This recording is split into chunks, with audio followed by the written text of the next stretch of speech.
My name's Chrissie Astell. This is my life. I'm really, really privileged that I work with lovely people all over the country, all over Europe, particularly in Ireland, where I'm drawn to work with them for some reason. And we talk about angels. But we don't just talk about angels as being fluffy, winged, feathered visitors that come to save our lives when we're in trouble. We actually talk about the energies. So what I do in my teaching and the workshops that I run is I actually introduce people to the benefits of tapping into those energetic qualities that the angels bring to us. And of course we know that the word means messenger. So messengers can arrive in any shape or form. And so this little book, actually, Gifts from Angels, is actually lots of people sending in their own personal stories and their own personal experiences of how messengers have arrived into their lives. Not just in the form of spiritual beings, but in the form of just the right person, in the right moment, giving them the right advice to change their lives around. Sometimes animals, sometimes children, sometimes dreams, sometimes visions. And because my life has been one continuous journey of tapping into the angelic presences, sometimes without even realising it, and being in the right place at the right time, and having a whole lifetime of synchronicities and experiences, I wanted to interconnect all that with all the other people's stories as well. But I also wanted to use it in terms of gratitude and blessings, because for me that's what being amongst the angelic presences is all about. So it's actually how to. It's a little book of how to. It's a little book of how to adapt to the different circumstances, how to really tap into those energies of protection, of guidance, of wisdom, of healing.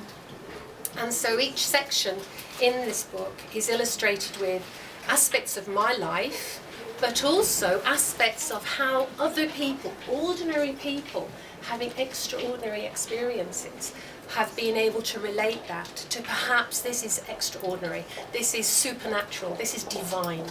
And so the book gives us loads of lovely stories. But primarily, all the way through the book is this long string, if you like, this chain of events that takes us from one aspect to another, that by the time we get to the end of the book we realise that working with angelic presences is actually all about working with peace. And it's all about working with our own hearts, opening our own hearts, and actually connecting to the biggest thing there is, the biggest gift that we have, and that's to share love. So the whole book really, although it's called Gifts from the Angels, it's about love from the angels.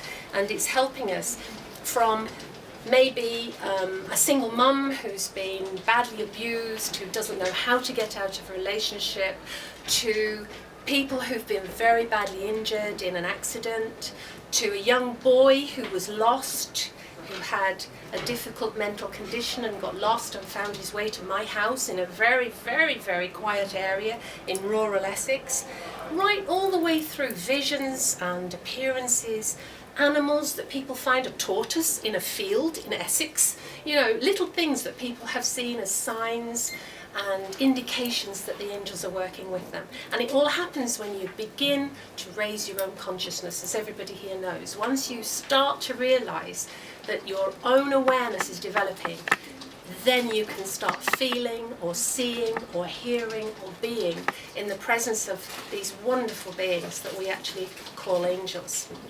And one of the most powerful stories in the book was actually a story given to me by my own father, who, for the entire time I ever knew him, from you know, for the odd 50-something years that he was around in my life, I didn't know him as anyone else other than someone who worked with angels. He was a natural healer. He'd never had any lessons in healing other than he felt that the spirit worked through him. And then my mother, who's been healing the planet, going around talking to tree divas and doing planetary healing all her life, those two people had me. And then they left me and got on with their lives. And that sounds pretty harsh, but in reality that's exactly what happened, because I was then brought up by my granny, who believed in fairies and believed in talking to the spirits that could hear you. So Either way, it's in the genes. I was going to end up doing this, finding that way on my own, and I believe that I found my way because I was constantly guided. And so my work now is to encourage people to find that guidance for themselves. So people can come to me and we'll do spiritual development together, but I won't tell them what the angels are telling me to tell them, because I don't know. What I will do intuitively, because that's how I work, is encourage them to find where they are now.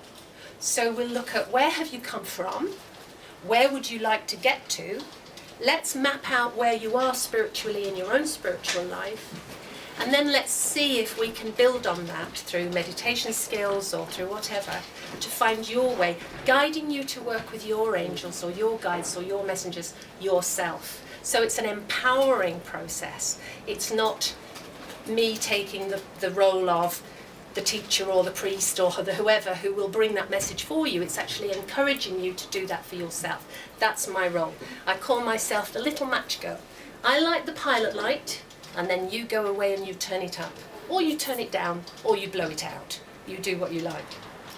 And coincidentally, when I became young, free and single again in my 40s, I actually moved into a studio in a residence in East London, which I then found out was the Bryant and May Match Factory. So I'd been telling everybody my new role is as a little match girl, not realising that I was actually living in the match factory. So that was quite a coincidence. So one of the biggest stories, have I got time to tell? Absolutely. Yeah. One of the greatest stories, the one I love the most, was one my father shared with me. And it came in the form of a vision, a dream that he knew he was receiving though he wasn't asleep.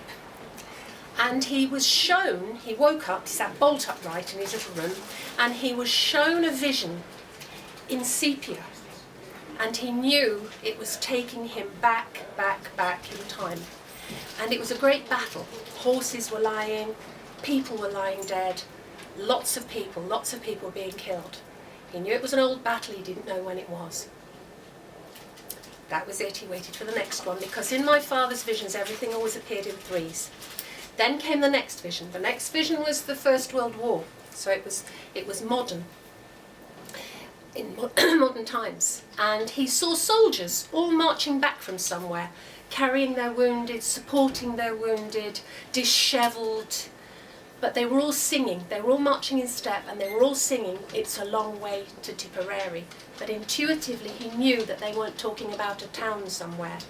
He knew they were talking about, it's a long way from where we are supposed to be. It's a long way from God's reality of divine plan. It's a long way from paradise. And then that vision disappeared. And he sat bolt upright because he knew he was about to get the third vision. And the third vision in my father's history was always the one with the powerful message. So he waited and he waited. And then he saw everything in a very vague amber colour. And he couldn't quite work it out. And everything was beautiful.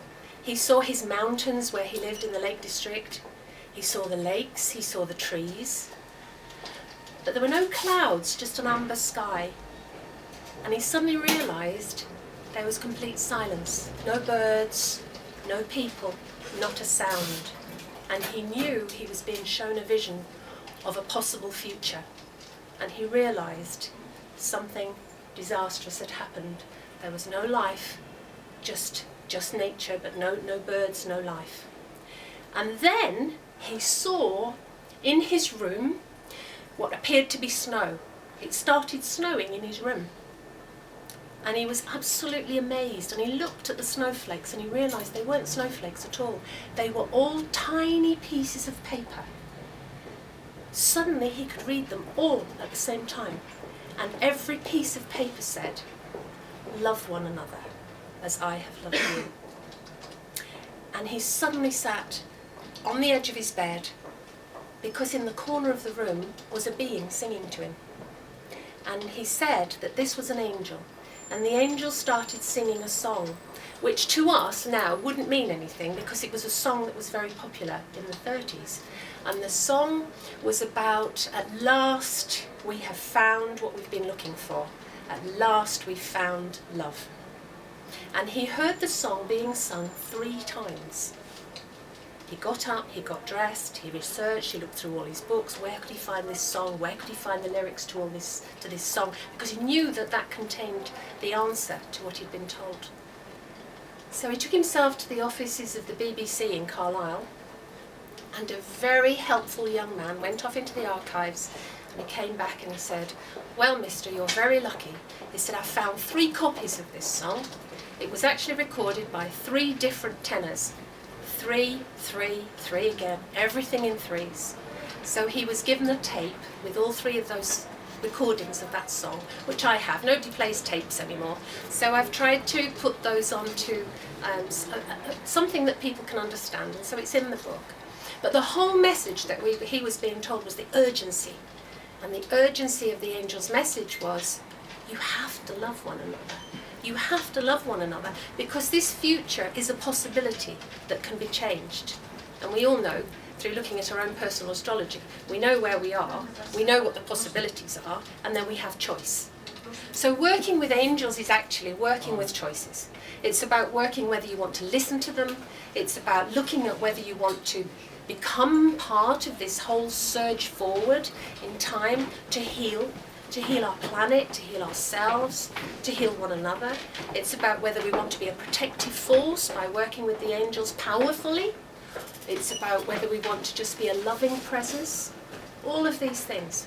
And personally, that's what I believe working with angels is about. It's not about finding parking spaces. It's not about finding feathers, although that's lovely. It's actually about practically getting those spiritual tools and putting them into your own toolbox and changing your life in very gentle, subtle ways. But that's what the angels do. The angels surround us, we can tap into their energy. It's not fluffy, it's not flaky, it's actually real. And so that's my message with my little book. I think that we've chosen to incarnate personally, in groups, but each of us has our own individual lesson, journey, whatever we're doing. I think we do that simultaneously with lots of other people. So very often you'll find, this is why little books like this are so successful. Books of true stories are very successful because we can all relate to some of the stories. Many of us will have had very similar experiences to the ones in the book. And not just this book, lots of books that contain that kind of spiritual encounter.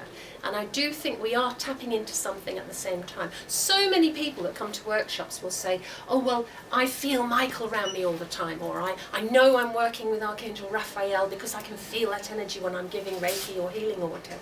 Right. And so that's not individual, that is collective. Okay. But we all experience it very differently. One of the things we have to learn as individuals is, how do I best communicate with angels myself? And then we have to learn the unique way that they will be communicating with you. So angels will not necessarily all give us musical messages, or they won't necessarily all make our hair stand on end, or they won't necessarily whisper to us. We have to learn how it works for us as individuals. Okay. Does that answer your question? Yeah. Someone else behind there had their hand up. About Angel Haniel? Angel Haniel? Well, you see, this is the confusing thing when we look at the names of angels, because it's a vibration, isn't it? Our own name is a vibration. And unfortunately what's happened is now that because it's become so popular since the 80s, and there are so many people out there receiving messages from angels, and there are so many books written, that I could say, yes, Archangel Haniel is about connecting to the planet, it's about working with nature, but then you'd go to another book and it would tell you something completely different. Is Haniel something that you're hearing, that you're in the presence of? Yeah. So my advice to you would be, try not to look at all the different things that people say about what that angel actually represents, and just go with how it feels for you, and then build that intuitive connection so that it doesn't matter what Haniel is meant to do, just see how it works for you in your life. I mean, it's like a friend of mine who writes lots and lots of angel books. For her, Michael is a very red energy. Red is how she sees Michael. Red is often, Haniel actually, Haniel is often represented by the colour red. But for me, Michael is a very blue energy, very blue, very powerful, like kind of navy, rich, royal kind of blue. So I think you have to go with what feels right for yourself, and try not to concentrate too much on what the definitions of others say. There's only one real source, a written source, and that comes from the Encyclopedia Judica. That goes back a long, long way. And most of the other stuff has been felt intuitively or channeled or researched by looking into all the extra books, the extra scriptures that didn't get put into the Bible and things like that. One of the questions people do say to me is, but are you a Christian? But, how do you know you're not taking people down the wrong path? And I would say that actually it is not purely a Christian or a Jewish or an Islamic faith question, because the angels are truly universal and truly ecumenical. So whatever cultural or scriptural or religious background you look into, you will find angels. By whatever name, you will find them. They are the conduit. They are always the conduit between us, humanity, and the divine. They are the messengers. They can be in other spiritual forms, not necessarily the way we portray them with their beautiful wings and usually, their flowing hair and their bright light. They can be in other forms too. So we have to discern what it is we're actually working with. Do you think if people as a race of beings had a bit more common sense, they might be out of a job? The angels? No, never. Never. Because it's not really about our life is about common sense, but the angels are actually trying to guide you onto a spiritual path. And spirituality and common sense aren't always hand in hand. No, not necessarily. So really they wouldn't be out of a job. Because the people are looking for common sense, they're working at a kind of lower level, because when you're working with angels at a higher vibration, you've kind of moved along a bit beyond the trying to work out what to do with your life. You've moved into the, okay, how can I make a bigger difference? I don't think they'd ever be out of a job. There is one actual teaching. The Swedenborg Society teaches you that we are all actually we are all angels in waiting. We're all here to learn how to be angels, because Swedenborg felt, or was shown, different levels of heaven where he was shown angelic apprentices, if you like. I'm not sure how I sit personally with that, but it might be true. This is the thing with angels, isn't it? It's your truth, it's my truth, it's your truth, it's your truth. It's all true. It's just that my truth might be different from someone else's, and it's finding where you sit and feeling really authentic in that truth, rather than constantly being pulled by different things. You find your way, find what's your spiritual journey, call in the beings that will help you with that, who I call angels, and then really focus on your spiritual growth and your spiritual journey. And by doing that, you become loving and you become a being of love, and it just shines out. It just beams its way wherever you go, like walking around with a torch on your head. You can't help it if you're in that zone. And believe me, it's hard work. I mean, I am certainly not, I'm not an avatar, I'm not a guru, I'm not a fantastic spiritual being. I'm just someone who has come across this because this is obviously my life. And now I help to bring others into that journey too with me. And many are much better at it than I am. It's just that I happen to have been given this job because I can talk for England. You were going to ask a question. Yeah, do you see angels, or do you just feel them, or what's your experience with them? Me? Yeah. I have seen angels. I have been blessed with a vision that was real. And that took me into what I now know as actually a spiritual crisis. Yeah. I now know that took me into an emergence that almost could have been very ungrounding if I hadn't been nursing at the time. and there's nothing more practical and grounding than being a nurse. So, but I saw the angel, I wanted to go with the angel. I didn't want to be left here. I didn't want to be part of this human race. I wanted to go with that angel. I begged and pleaded and then suddenly realised what I was doing and retracted it and said, it's okay, I realise I'm here to do something. I didn't mean it, I'll stay. Just tell me what you want me to do. But from then, for a while, I saw them everywhere. Really, I was waving. It was really silly. I did go into that over-the-top crisisy bit. It's all I could think about. It's all I could talk about was the angels I'd seen. Now I'm a bit more sensible, a bit more common sense. But now I am aware of being guided by them. I'm aware of the intuitive input because it's quicker than I could work something out. I'd love to say, yes, I can see. I would love, hand on heart, to be able to say, I can look around and see everybody's angels standing with them, but I can't. That I can't. And I can't even sense that the room's full of angels. I would love to be able to do that too. But when I'm in a real meditative zone, where I'm very calm and very at peace, and it's not Christmas time, and it's not stressful. When I'm really, really grounded in that space, I can sense them, and I know intuitively what they're telling me. But that's the bit that I haven't perfected. I'm not that good at being, I'm a typical dynamic Aries that wants to be constantly doing, married to a being who tells me he's here to anchor me so that I will learn to be rather than do. But for me, I have to really, really be in that zone and really quieten down. Some people do it naturally. Others are born to work at it. Thank you. Any more questions?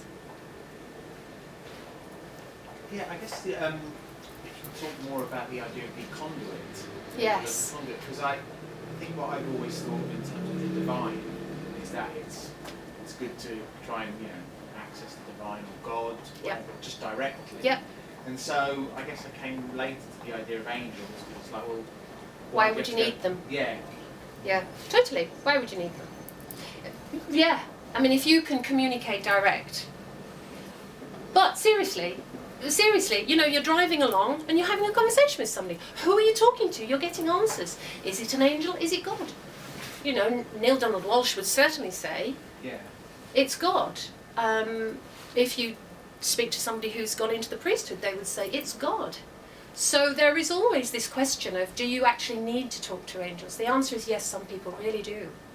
Because they feel comfortable with a very benevolent, gentle energy, or a very strong energy, be it Michael or something, because it's kind of, there are lots of the world religious beliefs that would say God is actually too big and it's massive and we don't know what it is anyway. But the angels are those beings which are kind of slightly more near us, and therefore we can access that, where we may not be able to be totally in a meditative space or clearing our thoughts away so that we can speak direct to God. I mean, since I was a tiny tot, I honestly believe, when I was really little, I used to believe that I talked to Jesus because I was sent to Sunday school and I loved this Jesus because I was told Jesus loved children and I was a bit lonely and so I talked to him. I now can admit that. There were a good few years where if you said you talked to Jesus, people would kind of, oh really? Especially if you weren't an active practicing Christian, they'd say, oh really? Whereas if you say, well, I'm now able to talk to angels, now we can say that, isn't it fantastic? Even only 15 years ago when I started doing this work, I had to swallow hard when people said, what do you do? Well, I'm a nurse. It was all right, it was easy. And then when I left nursing and I went to university, what? You're going to university at your age? Why are you going to study world religions? You're going to be an RE teacher? There's always that kind of having to justify what you're doing. Now I don't care. When people say to me, what do you do? I say, I'm really lucky. I go all over the place talking about angels. And I meet lovely people. And they say, why would you do that? Depending on who you're talking to. because it's actually what I'm doing is by introducing people to the different angelic qualities, if you like, by the different energetic presences that we can tap into. I believe angels are energy levels. You're actually moving up. It's like the Kabbalah. You're moving up. You're honing in. You're toning up your spiritual muscle. In the end, who knows? We will be in that divine light. And I think the angels are kind of stepping stones. They help us, they coach us, they guide us. Do we need them? Maybe not. Some of us do, maybe some of us don't. It's another individual spiritual impulse. You either communicate with the angels or you don't. They're very helpful, I have to say. There are teams working with all of us. I don't think we have just one guardian angel, we have a team. And so, depending on what you're doing and where you are, somebody in that team, it's like, I can't do it, but I know somebody that will, you know. And we're helped and guided, and it works. As soon as you start to trust and believe that that's what's happening, it works straight away. I'm also very involved with a group of people called the New Essenes. And so I'm very interested in the Essenes and who they were and the angels of the Essenes and all of this. It was a big political, spiritual group about 4,500 years ago, and it was made popular at the time of Christ. Now, I'm very interested in the way they commune with the angels. It's all in the Dead Sea Scrolls, communing with the angels. Why would they commune with angels called angel of air, angel of power, angel of wisdom, angel of water? Because at that time they truly believed that the energy in those elementals and those elements was governed by a power which was greater than them, and by working with that power, it helped to control their lives. They really did work with it. Now, we're short on members. I happened to say to somebody, I'd better get my team on this, you see, bit flippant, but I said I'll just sit with that and I'll ask my team. Next thing, the membership secretary rings me up and says, have you got any more of our application forms? Somehow I seem to be inundated with people wanting information how to join. You see, it's that asking, then trusting. One of the questions people often ask is, how do I know it's working? If I ask, how do I know it's working? And I would say, when you order something from a catalogue, you choose what it is you're after, you place your order, you send it off, and then you trust. You know, you trust. You don't keep ringing the catalogue company up saying, did you get my order? You do know who I am. You do know what I ordered, don't you? You do have it in my colour, don't you? You just order it and you trust. So it's kind of like that, except there's a lot more divinity and gratitude and also what can I do in return involved. It's not just asking. It's here I am, use me, and how can we work together? You know, so it's a lot. It's a huge topic. It's a vast topic, and it's one that I love with a great passion, as you can tell. Can I ask, do you think the angels could be like manifestations of self? Oh, now that's a really interesting one. What is self? If we have the higher levels that we've been taught, if we have dimensions going up to 12 more of ourselves, if we have the higher self which is truly connected to the divine, then could these manifestations be wise aspects of ourselves? Maybe. You know, like historically, you know, like you mentioned family names and stuff, you know, like how people's stories define how they... That's really interesting. Really interesting. That's worth a bit of research, isn't it? I do think that I was visited by the angel that came to see me. I felt a very strong masculine presence. And interesting, at all the workshops, I had been telling people, angels are gender free. They're neither masculine nor feminine, they just are. Then this angel appears, and it was so strongly masculine, I just knew it was a he. And I knew him so much, my heart ached. I knew this angel, and I felt so much love. I knew he knew me. It wasn't just coming to show me that they exist. We knew one another, and I wanted to go back. Now, could that have been a higher self? Yeah, see, recognition. it's... Yeah. Could As that you have been say. a twin soul that happens to be an angel now? I don't know, because I don't know enough about all of The that. fact that you recognise them. Yeah, but you see, others would say that's because it was your guardian angel. The mentor that I immediately rang and said, I think I've seen an angel. You know, and I was told, well, describe it. And when I described it, yes, darling, I think you have seen an angel. And I was saying, but I feel so stupid. I didn't hear any messages. I didn't hear any music. What was the angel telling me? But the angel floated off and left in the sky the most perfect heart, as if it had been drawn with a cerise felt tip and coloured in. It was incredible, absolutely incredible. I believe it because I saw it with my own eyes, but to others, oh yeah, right, of course he did. You know, he left a heart in the sky for you, of course he did. Actually, yes, he did. And I was, okay, so my message is, working with angels is all about love, nothing else. Love is the only thing that matters. Is that why he left me a heart? Or was it a kind of, I love you? You know, was that what that was? Or I love you. Oh, Projection, yes. you Was know. it my projection? Yeah. And then I thought, actually, it may have been his signature.